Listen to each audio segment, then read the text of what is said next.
शेतकरी बांधवांनो, जर तुम्हाला पीक विम्याची भरपाई पाहिजे असेल, जर तुमच्या शेतामध्ये सोयाबीन, कापूस, तूर, उडीद, मूग, ज्वारी तर या पिकाचे नुकसान जर झालेले असेल जास्ती पावसामुळे किंवा रोगामुळे, तर यासाठी तुम्हाला आता तक्रार करून कशा पद्धतीने पीक विमा इथं मिळवता येणार आहे या संदर्भात आजच्या व्हिडिओमध्ये माहिती पाहणार आहे।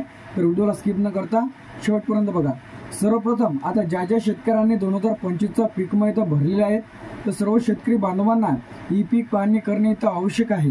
तर ज्या शेतकऱ्यांनी ई पीक पाहणी केलेली नसेल तर अशा शेतकऱ्यांनी ई पीक पाहणी करून घ्यायची आहे।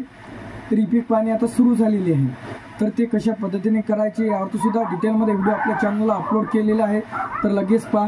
त्यानंतर आता पीक विमा तक्रार कशा पद्धतीने करायची आहे। सर्वप्रथम आता भरपूर जिल्ह्यांमध्ये जास्ती पाऊस झालेला आहे, त्यामुळे भरपूर शेतकऱ्यांचे पिकाचे त्यामध्ये सोयाबीन असेल, कापूस असेल, तूर असेल, उडीद असेल, मूग असेल तर अशा पिकांचे जास्ती प्रमाणामध्ये नुकसान इथं झालेलं आहे। तर त्याची तक्रार आता तुम्हाला करायची आहे क्रॉप इन्शुरन्सच्या ॲप्लिकेशनच्या माध्यमातून। तर आता तक्रार करताना कोणत्या चुका करायच्या नाही, तक्रार कशा पद्धतीने करायची आहे यावरती सुद्धा डिटेलमध्ये व्हिडिओ आपल्या फ्युचर इन्फॉर्मेशन टेक यूट्यूब चॅनलला व्हिडिओ अपलोड केलेला आहे, तर लगेच पहा। जर तुम्ही पीक विम्याची तक्रार केलेली नाही, तक्रार करताना तुम्हाला 72 तासाच्या आतच तक्रार इथं करायची आहे। म्हणजे आज पाऊस झाला तर आजपासून तर 72 तासाच्या आत तुम्हाला तुमची तक्रार इथं करायची आहे।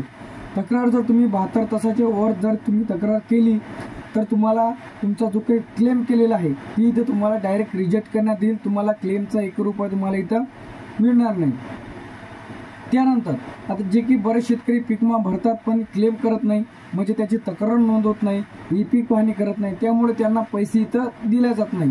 तर असं सर्व शेतकरी बांधवांनी लवकरात लवकर तुम्ही तुमच्या पीक विम्याची तक्रार इथं करून घ्या। जे की राहिलेले शेतकरी आहेत तर भरपूर प्रमाणामध्ये पाऊस तुमच्या जिल्ह्यांमध्ये जर झालेला असेल व तुम्ही सोयाबीन खरीपचा जर पीक विमा भरलेला असेल तर लगेच तुम्ही तक्रार करा।